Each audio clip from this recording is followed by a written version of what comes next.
Hello, I'm Lois Letchford. This is Lesson 2 for the week, Literacy Problem Solver, talking about teaching of decoding to our very vulnerable, struggling students and dyslexic students.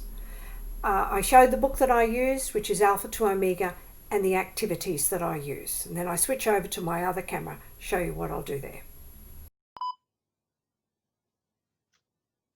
This is the camera recording.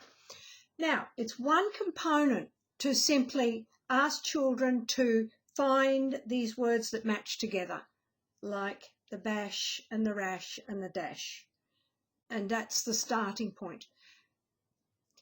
Many of these words may not be as familiar to them as what we think. You know, we assume they have full knowledge of the words when they say it.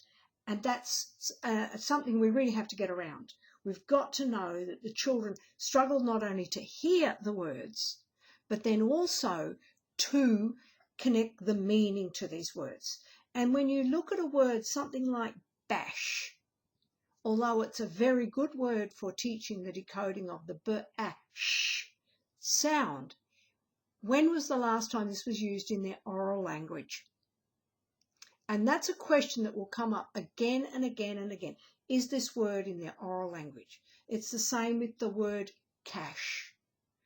Cash, when did they start using it? Have you got any cash?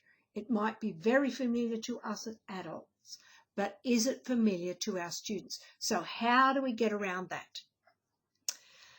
What I do is I actually give my students lots of pictures.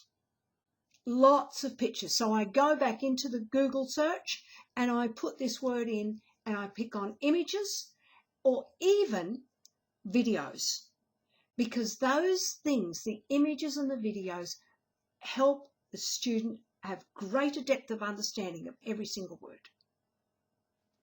So that's where I spend even more time. So now we've not only got the teaching of the decoding through playing with word puzzles and hand-on activity, but then we've got an image in their mind. And I not only have an image on the computer, I say, which one do you like?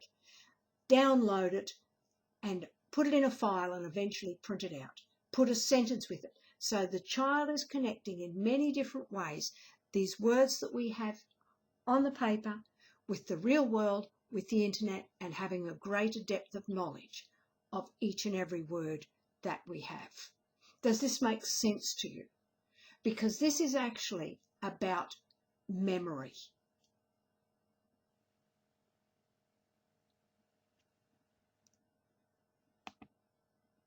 And don't forget to hit like and hit subscribe and join me and share my videos. Thank you.